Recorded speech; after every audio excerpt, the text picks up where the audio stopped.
everyone, welcome back. It is week 11 of the garden tour. So I'm going to take you around and show you everything. Ruger's got an itchy back. Silly doggo. I live in northern New York, upstate New York, close to Canada. We're zone 4B for the most part, and our last frost is somewhere around May 20th. So we'll take a look at the garden and see how it looks. It's been really hot the last 2-3 weeks, so we finally have our hot, heat-loving things are coming in, and our cold stuff, like our peas and stuff, need to be pulled out. But we'll take a look. Okay, so you can tell I still need to weed, but we'll get there. Our cosmos are really starting to come in. Caladiums have colored up. Starting to get some of the yellow, I think they're called Ivy Princess caladiums. Our glads. Bells of Ireland are spent. Even the brown colorings was starting to get up into the flower buds, so need to cut these all, pull them. They're no longer good for any kind of bouquet. Our zinnias are coming in. This is going to be the second wave. The Japanese beetles are out. Yay. These are all tomato plants. I've got quite a few tomatoes on them. They need to be trellised up. So, need to find some time to do that. Those ones were doing pretty good, but I think the wind got them and just bent them too far over. These ones, the Mountain Fresh, which are the determinate variety, didn't get tall enough to get on the other side of the cattle panel before we got all the wind. So that's why they've pretty well fallen over. I've got some volunteer tomato plants that I probably will pull. Let's see, I think these are the lime zinnias, or the lime blush, that are coming in. I have a purple glad that is very chewed on. I must have the thrip, because look at how discolored that is. That's not normal for me. Don't normally have too many issues with that. But this is the third year that I've had glads in the same spot, so that could be part of the problem. Even this yellow one has some discoloration at the end. We shall see. I think next year I'm going to have to find a new spot in the garden for the glads. I think these rows need to be recharged. I've got all of these zinnias, which are just seed that I saved from the flowers last year. The Japanese beetles are terrible down in there and have really laced out the leaves, but not as important as long as they leave the flowers alone. You see, these tomato plants are doing a little bit better of a job staying upright.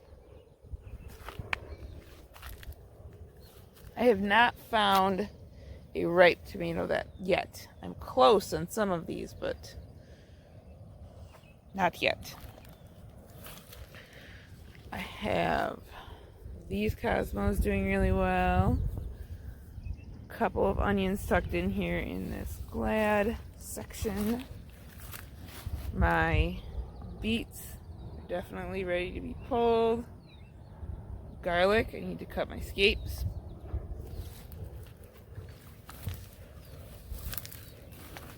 I think this is the one that's the closest.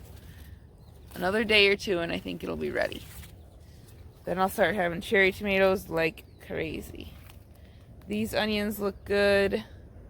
Kohlrabi is close. Peas, my husband came out and picked everything that still looks good. So it is time to pull these bad boys, and probably in another 2-3 weeks I can start another round of peas. because they will last into a frost. So I can get them started and growing and have some more peas. Let's take a look at the kohlrabi. Yeah, like that one's definitely ready to be harvested, and you kind of peel it back and it's like a sweet cabbage flavor is what I've always been told. So I can give that a try because they're more of a cold loving plant as well. But cherry tomatoes, snapdragons, you wouldn't believe. It was just the other day that I clear cut all the snaps out of here pretty much. Made 18 bouquets. I was able to share them with the nursing home, and I now am already overrun again. And I had a couple people buy a couple of snap bunches. So I had come out and cut more after that were in early bud stage, and the heat just makes them bloom out so fast.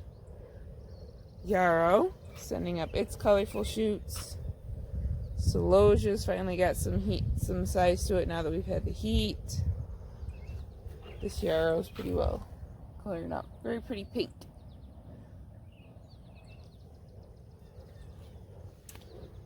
Oh, I have a random snapdragon in there with basil. It's kind of funny. Must be the Japanese beetles are chewing on the basil too.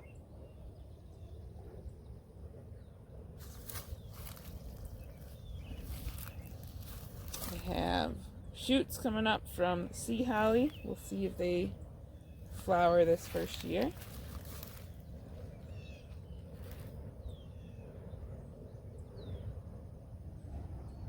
This is the Gonfrina. The pink one has a little bit more height to it than this white one. I think I need to go through and take some cuttings off of it and kind of, in a way, pinch it so that it'll take off. It's really funny to me. Things bother this purple basil. Like, there's a Japanese beetle. But the lemon basil looks really good. I wonder if it's just like the citrusy smell of it. Things don't like it as much, so they don't bother it. Interesting. More yarrow plants. More color on the yarrow. This is sage. Nothing has really bothered the sage. Then I have beans. I have green beans and some yellow beans. We picked, I would say probably 5 pounds of each out of here the other day. So waiting for what's left here to size up some so that I can do another round of picking. These ones are getting to about the right size to pick, but in general I'll wait 3-4 days before I do that. Potatoes still look pretty good. Plants definitely have some damage from the beetles, but what are you gonna do? Watered them pretty heavily last night. Kind of help them size up with all the heat. Celery looks good. Cabbage is pretty well spent. So time to pull it out still. Spinach is definitely spent. Kale's still going strong back there. Kale, for me, I've had it be able to last through the summer and then last a long time into the fall, because even really cold weather doesn't seem to mess with kale as much. Oh, I've got some baby pickles. Keep winding this up the trellis. Very exciting.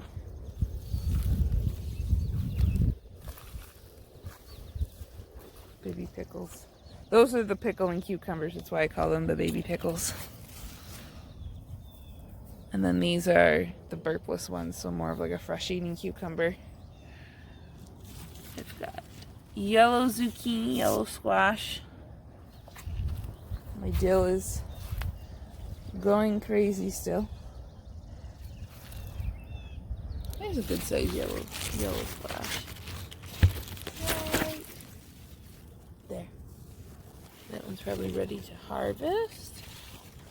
And then zucchini. There's a good size one.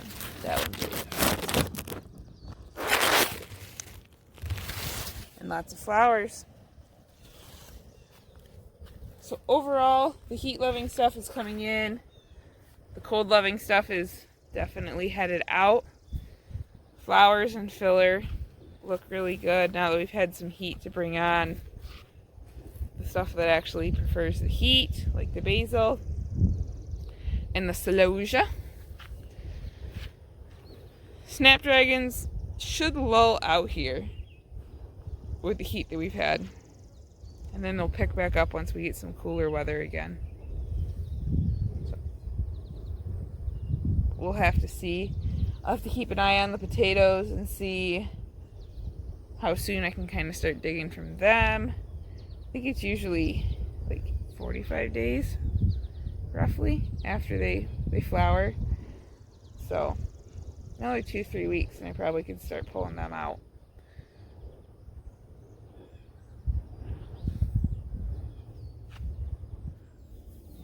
So that's how the garden is looking this morning for our week 11 tour. Really happy with how everything's growing. Even though there's some stuff that I would like to change or do better, that happens every year.